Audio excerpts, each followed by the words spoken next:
Coming up. Then addressing the speech. And many times we don't even need to address the speech because it all fell into place because of that underlying issue. And the thing is we I hear a lot of SLPs say, we don't know what causes speech sound disorders. Well, I think we do. Yeah, we do. So it can be a hearing issue. It can be hearing, right? We're not speaking the right sounds because of a hearing issue. Good point. It can be neurological or phonological, like related to our understanding of language, that the S makes S, right? And then it can also be like mechanical. So that could be a tongue tie, that could be oral motor movements, how they're forming the sounds. That could be a muscle-based issue, so like dysarthria. So, I mean, those are three main reasons for speech sound issues. So, yeah, there's not a lot of nuance there. It's one of those three.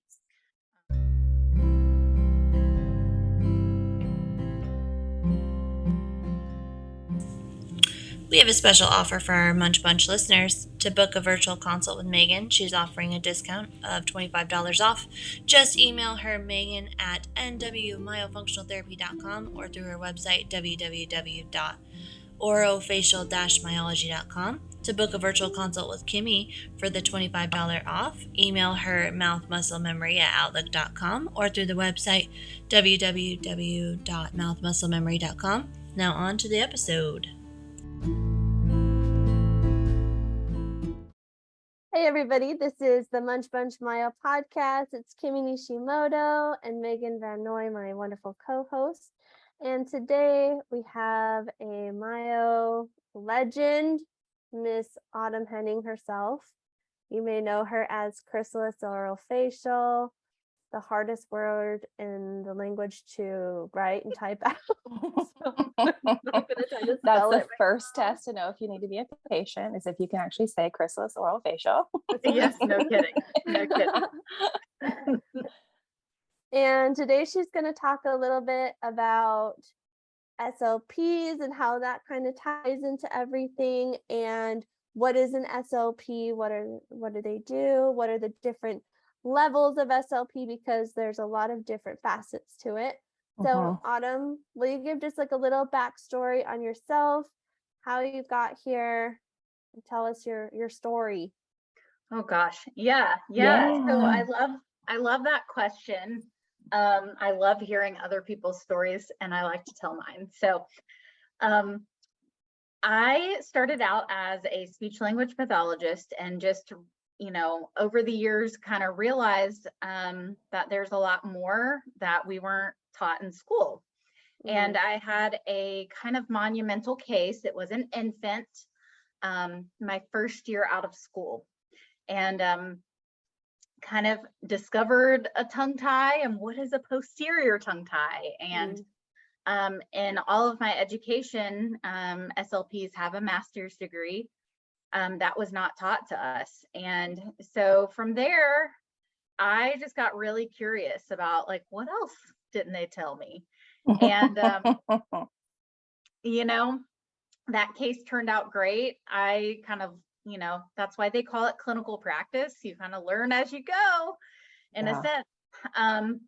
And so with that, I was treating pediatric feeding and, seeing all these tongue ties and feeding disorders and things like that. But then there are the patients that, didn't necessarily have a feeding issue or a speech issue, but they had, the sleep issues and the mouth breathing and the malocclusions and things like that. And so I really wanted to fill a gap with those patients. And then also when I was educating families about tongue ties and, what they can impact later on as far as like TMJ disorder, sleep apnea, things like that, a lot of the parents of my patients got really wide-eyed.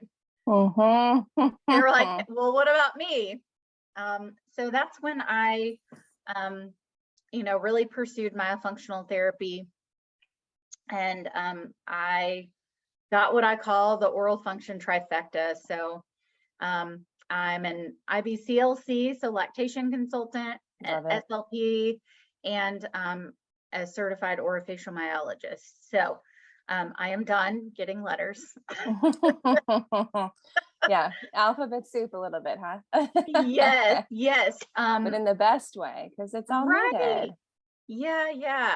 So that's kind of me in a nutshell, and kind of how I got into this world. I always say tongue tie is kind of the gateway drug to everything else. And so, yeah, I started my continuing education practice back in 2016 with our flagship course, TOTS training, so Tethered Oral Tissue Specialty Training. We've trained almost 3,000 professionals, and that's anything from, dentists to physicians, nurse practitioners, speech pathologists, myofunctional therapists, OTs, PTs, chiropractors, everything in between. Yeah. So yeah, it's pretty cool. And I love teaching. And then I have a private practice in Greenville, South Carolina. And that's what I do. We have a few other therapists with us, and we live and breathe orofacial function every day. And so you mentioned Chrysalis, our company name, and that's all about like transformation. That's like the stage with the butterfly goes through the transformation. And so our philosophy, and why I named it Chrysalis, is because there's a story about the butterfly stuck in the chrysalis, and a man saw it and cut it out, and the butterfly never flew because it really needed to do the work and like shimmy and struggle to get out, so that it could be strong enough to fly. And so that's part of like our philosophy, is that I can't do it for the patient. They have to do the work, and they have to be working hard and committed to make this transformation. So that's, in a nutshell, kind of where we came from and where we are. I love it. Yeah, and I actually got to meet you in real life this year when I took the TOTS class, so that was fun. Yeah, I know we all see each other on podcasts and social media, and it's kind of rare, especially with COVID going, that whole deal. Meeting each other in real life is a rare gem. Yes. Well, and I mean, I think a lot of people have heard mine and Kimi's origin story, but we got to meet literally, a week before the world shut down. Kimi and I met at a pediatric conference. We were representing Munchie. We were educating for them. We both had the opportunity to go to San Francisco. We met. At first, I thought Kimi was a little crazy, and then I realized it was the best kind of crazy, and we've been connected to the hip ever since. Literally, we were in San Francisco. I think it was like March 7th, 8th, 9th, and it was like the following week, March 15th, 16th, whatever that was. Like the world shut down, and I remember us being there, being like, "Man, do we think this like COVID thing's really gonna take flight?" I know. Yeah. So crazy. So that was just like serendipitous that we got to meet in person and became friends first, and then now can never get rid of us. So right. I feel like now it's kind of opposite. And let it be known that Megan thought I was weird because I was like, let's take videos of us doing our munchie all over San Francisco. True. I love it though. I know. That's great. Yeah. She didn't want to participate. And then I did. And then here we are, brought me out of my like a little bit too serious of shell, and kind of brought back a little bit of goofiness, and I'm very grateful for that. So nice. Yeah. And now, we have the best time together. So here we are. Yes. So definitely. Real quick, we've said SLP, we've said a few acronyms a few times. So let me real quick. SLP, speech language pathologist, PT, physical therapist, OT, occupational therapist, IBCLC, lactation consultant, but there's a specialty with that? What's different between IBCLC and just being lactation? Yeah, so the term lactation consultant, anybody can kind of use it. Okay. So IBCLC is kind of the gold standard. It's the most rigorous of certification and programs. And so it's international board certified lactation consultant. Okay. There are Good. other credentials like CLC, certified lactation counselor. Okay. Yeah. So yeah, there's a whole nuance within there too. Yeah. I want to make sure everybody, because I know we have a lot more kind of we're more patient facing general public, and so sometimes I like to make sure we've got all of our acronyms like down pat. Well, and I think there's confusion in the field too, right? Yes. You know, because even with us, some people say it's myofunctional therapy, orofacial myofunctional therapy, orofacial myology. You know, All it's means like the same. Yep. it all means the same. So honestly, it just means we're all here to help you breathe better, feel better, function better. And like, that's it. That's all there is to it. So Yeah. Yeah. tell us more about, so, you know, speech therapy is its own entity, right? Dental hygiene is its own entity, occupational therapy, physical therapy, right? We all have our own entities, but then we all kind of have that cross in the Venn diagram. So talk to us more about what's the speech side of things? How do we overlap? How do we cross? How do we work together well with you? Right. Yeah. And first off, I would say that your average general speech language pathologist isn't going to know this stuff. And same for, Right. you know, dental hygienists or, like we're already like such a subset within our field. Yes. So I will say that, and yeah, we do have differing scopes of practice as far as the age of patients that we treat and our specific role there. I would say, you know, particularly dental hygiene and speech language pathologists, both of those that are trained in myofunctional therapy, we overlap on, you know, breathing re-education, oral rest posture, so training the tongue to rest up, the lips to close, and, you know, oral phase swallowing. So as far as, you know, chewing, gathering food, drinking in the oral phase of the mechanics of preparation before the pharyngeal swallow.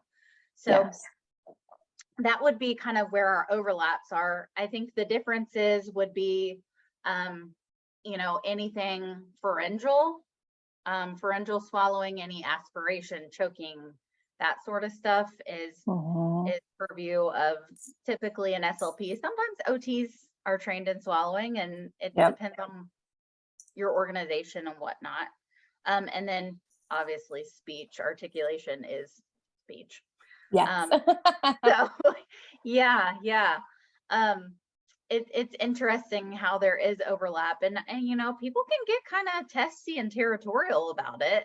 And you know, I'm kind of a person that, like, we're all professionals here. I'm going to respect people and hope that they're doing the right thing and they're not doing anything to you know, jeopardize their license or you know, overstep their bounds that they're not qualified for. And so I tend to go to that side. And Autumn, what is pharyngeal swallow for our listeners who maybe don't know that term? Good call. So pharyngeal, so we have 4 phases of swallowing. So let's talk about that. I don't think anybody's broken it down in 4 ways before. Right. Yeah. So with that, I think we tend to think of swallowing as like this really fast, instantaneous thing. A swallow is just a swallow and that's all it is. But there's really 4 separate phases that really have to come together and integrate. So the oral prep phase is basically like chewing, gathering the food, you know, with liquid, you know, maintaining suction on a straw, keeping the bolus in the tongue, that sort of stuff. And then we have oral transit, which moves the bolus or the food or liquid from the front middle of the mouth to the back of the mouth. And then once that happens in the back of your throat, when material hits the back of your throat, the pharyngeal wall, that is a reflex. So a neurological reflex is the swallow. Oh, okay. So yes, we can like swallow on command, but by moving saliva back. But the actual swallow itself is neurological and reflexive. A lot happens during that time. So our whole voice box lifts and comes forward. Our vocal folds close. We have 2 sets of true and false vocal folds. Our epiglottis, which I kind of call it like the trap door, it closes over our airway so that the food or liquid is directed into our esophagus instead of our trachea. So a lot of things happen, and yeah, 26 muscles, 6 cranial nerves just for one swallow. Super doing the cool. work. Yeah. And then the last phase is the esophageal phase. So once it goes through the pharyngeal or the throat phase, that's when it goes into your esophagus and moves towards the stomach for digestion. So yeah, we tend to think of this and take it for granted as like such an instantaneous thing. But yeah, it's really syncing all those 4 together. Yeah. I love it. So sometimes like everybody gets gung-ho and they're like, I can do everything. It's like I feel like in hygiene, like the hygienists, we're really good at like, okay, the chew, the TMJ, but anything like down deep, I want nothing to do with. So I'm so grateful that there are speech language pathologists that can take the real difficult swallowing cases, because I can work with this little buddy, but all that stuff in the throat you're describing, I'm like, I am so grateful there are people in the world that can deal with that. Yeah, and you know, like that, I mean, people die from pneumonia because of incorrect swallowing, and swallowing things go down the wrong way. And so it definitely isn't without risk, for sure. Right. And so, yeah, understanding all the nerves and reflexes and muscles involved in that is like a whole nother ball of wax. You're right. Right. Yeah, it's huge. I mean, I think I've told a little bit of my dad's story over the years here. But my dad, really extremely long story short, brain surgery, coma, ended up coming out of it with a lot of trach damage, 5 throat surgeries. Like, he had to relearn all of this stuff. And this is in my like prime myo years. And there wasn't like, I did not jump in on that. Like, here's the speech, here's the OT, you know, here's the brain rehab place.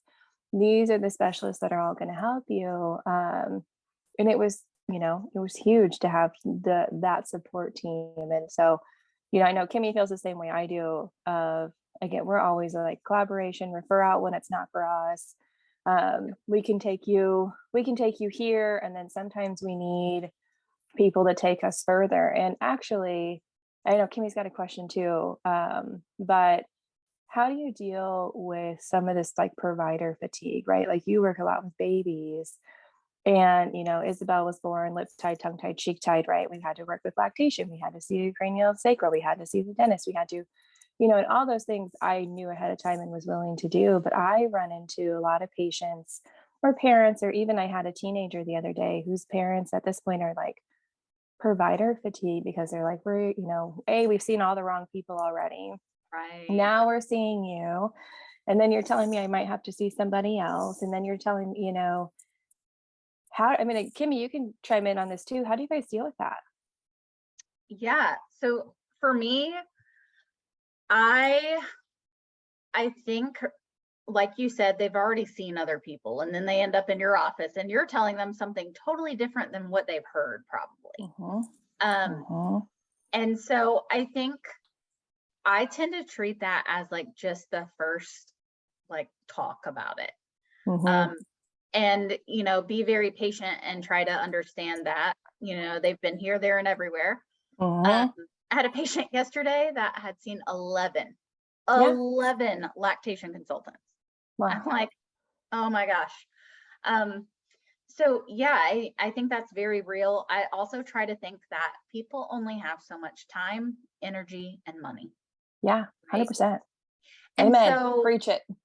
while certain things are definitely helpful, are they 100% mandatory? No. Um, so I tend to err on the side of being conservative just because Yeah. our patients are already really taxed. I think having really great relationships with your referral networks, Yeah. so that you can like speak to their expertise and speak to what will happen in their office. And I think fear of the unknown is a big thing. It's like, okay, Mhm. I'm going to go to yet another person. Are they going to lead me astray? Mhm. Is it going to be pointless? Or what am I really going to get out of this? And so I don't feel like every single patient needs to see all these people. Right. And maybe it's just that we pick one that like will give us the most bang for our buck and is really critical to our outcomes, and Mhm. see where that gets us. Sometimes I've had patients that I'm like, oh God, they're gonna need ENT and ortho and Mhm. Oh yeah. jaw surgery and the whole gamut. And then we like get working and a lot of things change just by Yeah. changing function and myo. And Yeah. so I also tend to think that my priorities and what I want for somebody is not always what they want for themselves. True. And so really respecting their goals and what their main focus is important. But that's a really good question. I want to hear how Kimi answers that too. Yeah. I just take people where they're at. Yeah. If they want to go further, I help them go further. But a lot of people that I work with, once we work on their myo and then get their release done if necessary, a lot of times they're happy as a clam and they just Yeah. kind of ride that. Yeah. I'm a crazy person who's done like little incremental things like my tongue tie, and then I had my tori removed, and then I had just had ENT surgery. All those things were that incremental improvement. That's Yeah. really what the healing journey is. You're never fully healed. You just Yeah. kind of take things a piece at a time and get a little better and a little better and a little better. Mhm. That's my philosophy. Yeah. I think I always tell people it's like chopping down a tree. Like it's not going to happen Yeah. in one swing. Like we got to keep working at it. And, I feel like a lot of people's knee-jerk reaction, like when you have a new evaluation, they don't know you. And if you tell them they have to go see these five other people, they're going to freak out and be like, oh man, this is way more than I can handle, more than I can do. Yeah. And you're Mhm. going to lose them. Oh They're yeah. not going to do any of it. Yeah. And so, yeah, I usually present scenarios. Okay, we could do XYZ and see where we get, or we could do this and then pick back up. So, yeah, I think giving people some options and autonomy goes a long way. Yeah. That's kind of my philosophy too. And just a lot of empathy, like because I've had patients who've come in, they're like, I've been dealing with this problem for years. I spent tens of thousands of dollars on all these other people. Now I finally found you, and like I'm exhausted. What's left? Yeah. And so like we tend to be the last resort for a lot of people. And so yeah, I'm happy to hear your philosophy is very similar to mine and Kimi's, both when it comes to treating patients. And I think there's been a big push in the expansion, in tongue space, in all of these things, and I can appreciate it. I understand it. I also know my CBCT, my airway is about 6 millimeters and my intermolar width's about 34 millimeters. So I'm Right. a red flagger myself, and I know down the road if things get worse, that's my next steps. But getting my tongue tie released was huge for me. Doing the myo, getting my tongue tie released, my symptoms 90% better. And so stopping patients from being able to pursue those things based on, some of these newer protocols. Like I had a patient who just had to wait 9 months because of all the hoops and stuff. And we finally got her tongue tie released, and she called me in tears because she was so, so happy of the relief she was feeling. And I'm like, man, I tried to get this done 9 months ago. And like, oof, like it's so challenging because I'm like, I get the science, I get the research, I get all of that. But like, what about the human The real person. patient, the human patient who needs these things? And a lot of times our patients, I know Kimmy's big on this too, like our patients understand like, well, if things get worse, here's where we're going, right? Like they know, like, okay, like we're going to do this, we're going to try it. But if all of a sudden, like we have other symptoms and like, here's the next step in our process. And I think they appreciate that a lot more than like, okay, here's this like $50,000 treatment plan ahead of time. This is what you signed up for, right? Like, Yes. and they're Yeah. like, yes, glazed over. Yeah, you get blocked. I love that you're bringing up a lot of these protocols. Like people keep talking about tongue space and whatnot. Mm-hmm. I don't understand this. I think anytime you can get the tongue up and out of the airway and freely moving better, as long as you're prepared, as long as the tongue is not like a big flubber, right? Mm-hmm. So me personally, and I've shared some of my stories in my courses and on social media, my retroglossal space, 1.2 millimeters. Oh my gosh. Right? I think yours is the smallest I've ever seen too. Tiny, yes. I've been like bragging about like my 5.5, 6 millimeter. Like, okay. I'm jealous. I'm jealous, girl. But I got my tongue tie released, let's see, 2015. So 7 years ago. And I had such profound change. Mm-hmm. And a lot of people have asked me because they've taken these courses with these protocols and kind of, teaching. And they were like, do you wish you would have waited? And I'm like, no, like things got better. And, I'm not out there advocating just go get your tongue tie released and see what happens by any means. I definitely think, there is a time when it can get worse, and when the tongue can fall further back in the airway is when the tongue is not in shape. It's not like your airway gets smaller because your tongue can all of a sudden go up, right? And so anytime the tongue can go up and out of the airway, I think go for it. So yeah, you're right. It's a little bit of gatekeeping. And I think people are not protocols. They're just not. And so you have to kind of weigh risk and benefit for each scenario. So I love that you brought that up because that's kind of a big thing out there. Yeah, we've seen that big shift lately. And, we've had a lot of patients ask for refunds on their therapy because they can't do anything, because they're stopped at, oh, well, you need this, this, and this. They can't afford it. They can't do it. They really wanted their tongue tie releases. And then all of a sudden it's like, okay, well, if I can't do anything, like, can I even keep doing therapy? And then they just stop, and then they just go by the wayside. And it's just really sad.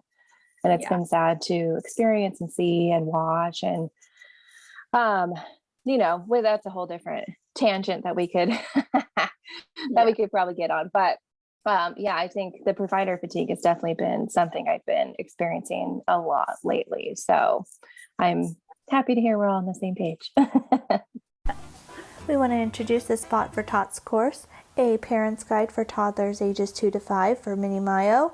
We have Megan and Kimi going over nasal hygiene, myofunctional exercises, breathing exercises, tongue tie healing protocols, and then we have Jenny June going over sleep hygiene, and Kelsey Baker going over feeding therapy and body work. The course is $297, and the link will be in the description.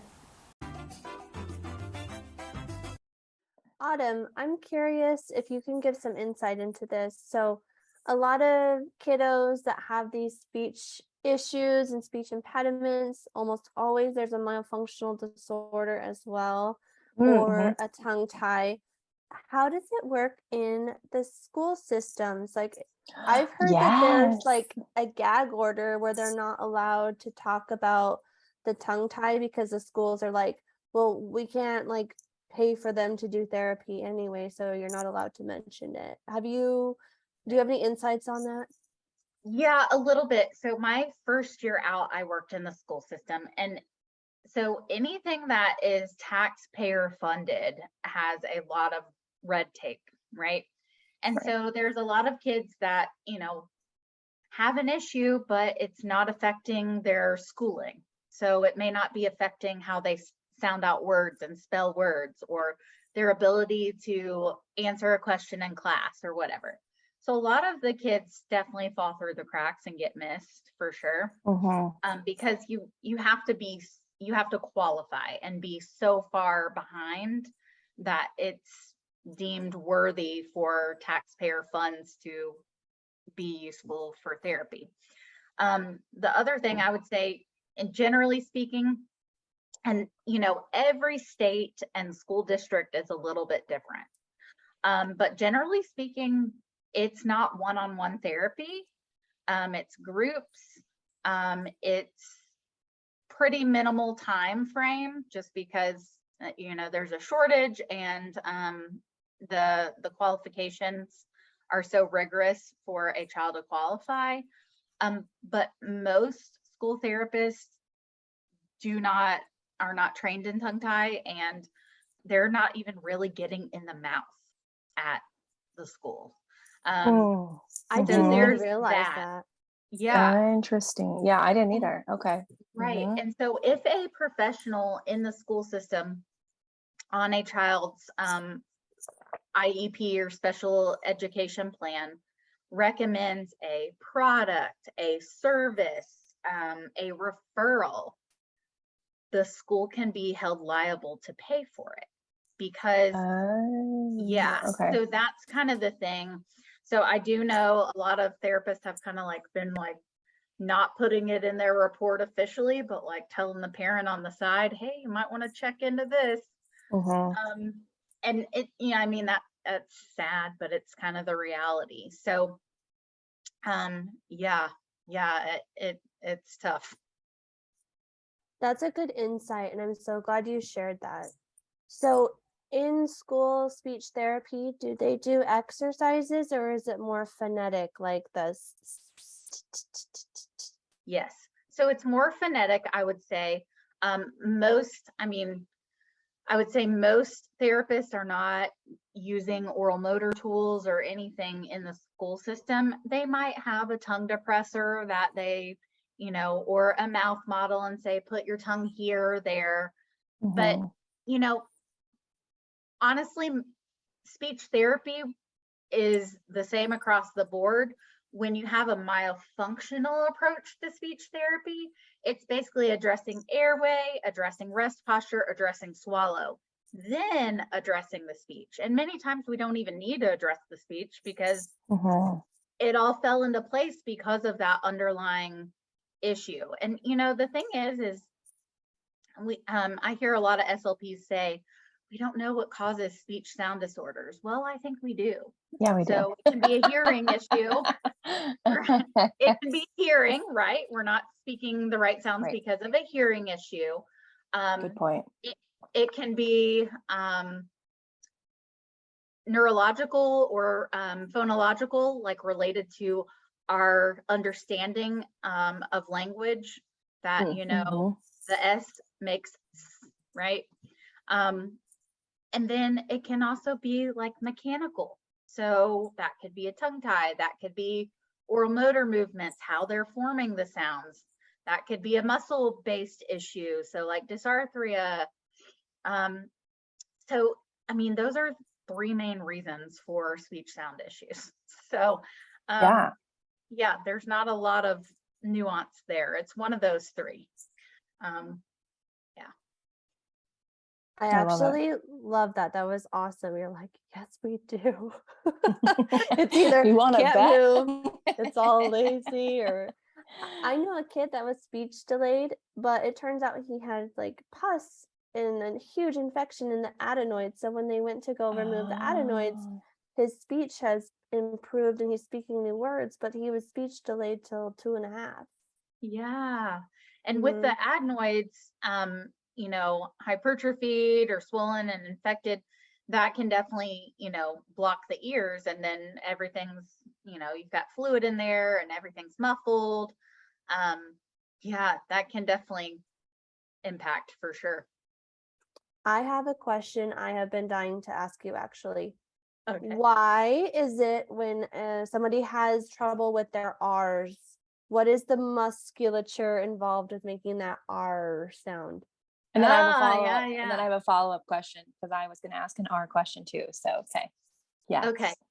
Yeah, I think it's tongue retraction and elevation. So all the muscles that are Okay. involved in that. R is particularly difficult just because like the landmarks aren't as easy. Like, you know, the T, okay, put your tongue behind your teeth. Mhm. R is a little more like, So you have to use intrinsic and extrinsic muscles. So because the back of the tongue has to like widen and then brace on the inside molars and then pull up and back. So it's a lot of these little kids we're working with. So like spatially, can they figure that out? Yeah, R is also really important because we have 21 different types.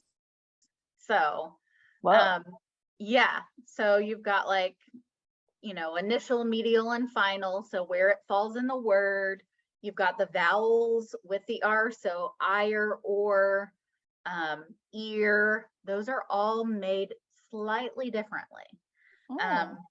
So yeah, R is super complex.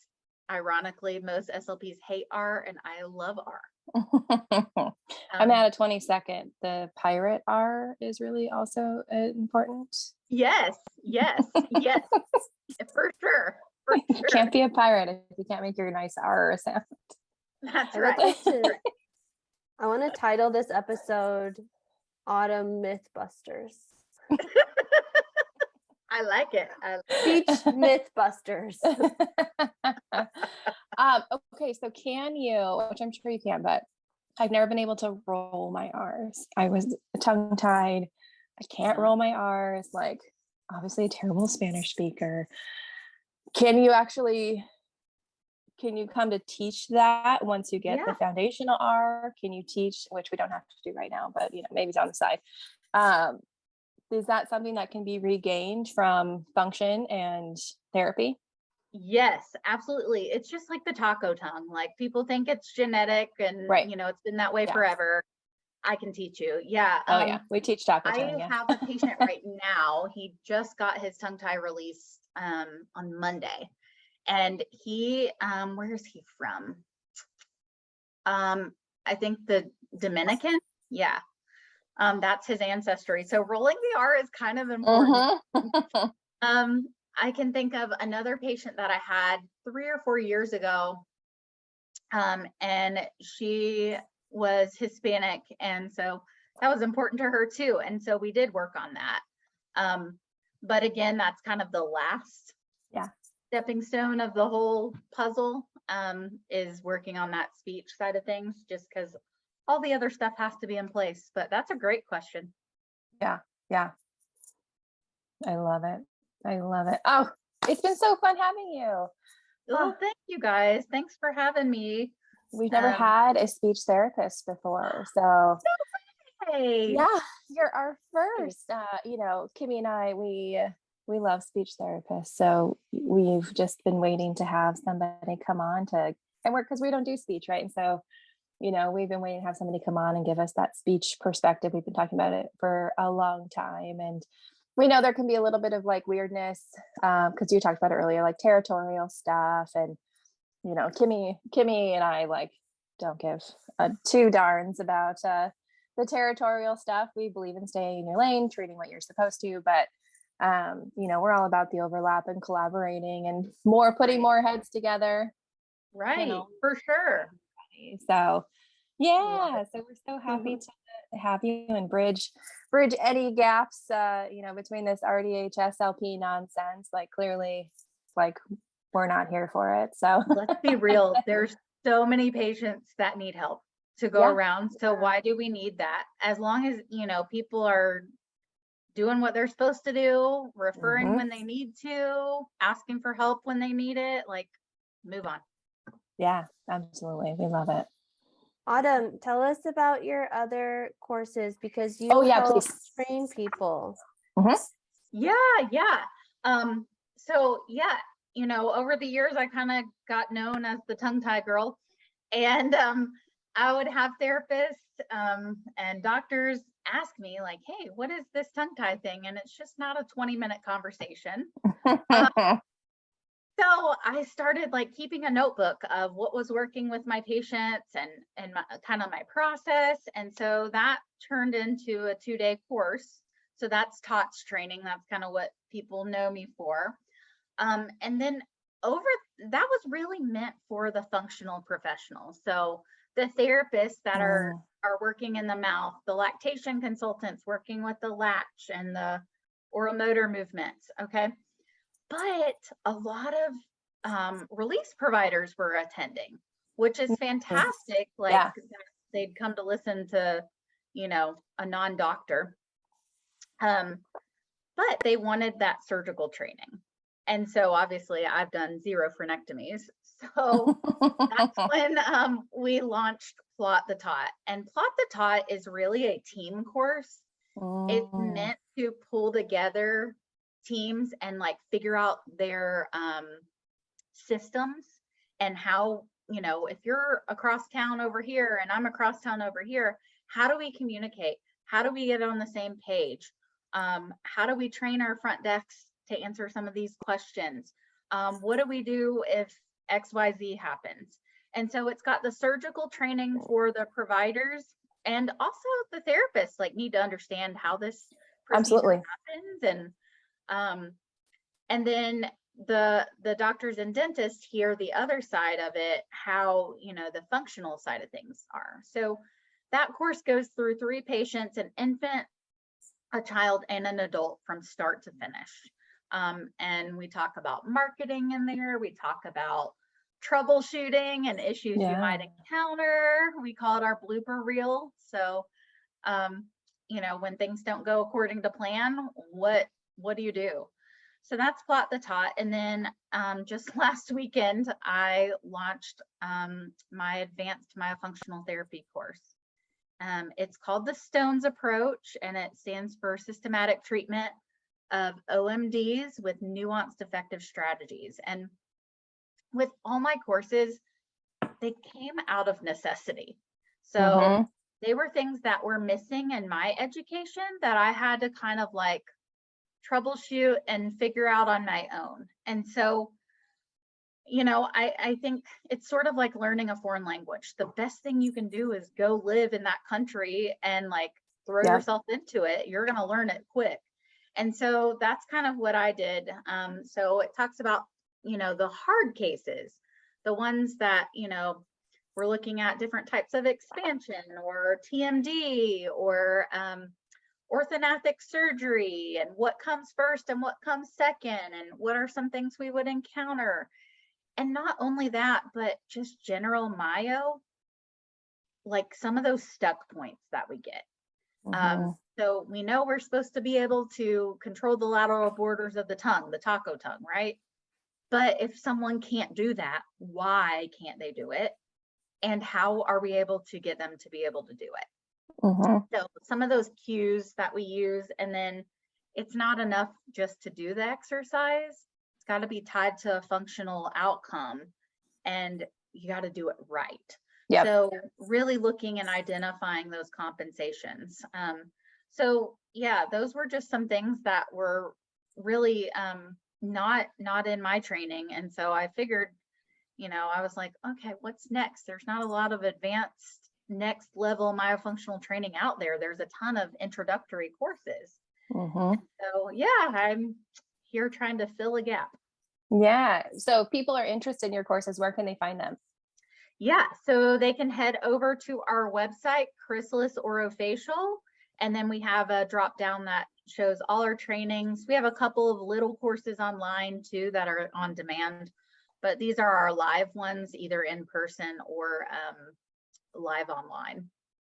Yeah, I love it. I love it. Okay. And that's how people can find you on social media too, Instagram, Facebook, TikTok. Instagram, Chrysalis Orofacial. Yep. You'll find me. I'm wild on there. You should also follow her because Autumn is going through the mRNA or Yeah, DNA? MMRNA. The Okay. Vivos MMRNA appliance. Yep, I'm just a couple months awesome. in. So yeah, working on that airway space. Getting on that journey, trying to go from 1.2 to 1.4. Hopefully, I'll take it. I love it. I love it. Well, thank you so much for joining us today. It's been a blast to have you. Like Autumn said, you can catch her Chrysalis Oral Facial on any social media, her website. You can also probably Google her name, Autumn Henning. She'll come up at the top. Or you can catch Kimi and I on social media. You can catch me at NWMFT, Kimi at Mouth Muscle Memory, and you can always find us on the Munch Bunch podcast. And if you guys have questions, you want to reach out, if you want to get in touch with Autumn, let us know as well. We can connect you that way too. So thank you, everybody. Thank you, Autumn, for joining us. Thank you. We are so excited to see what we all come up with next. So bye, everybody. Bye.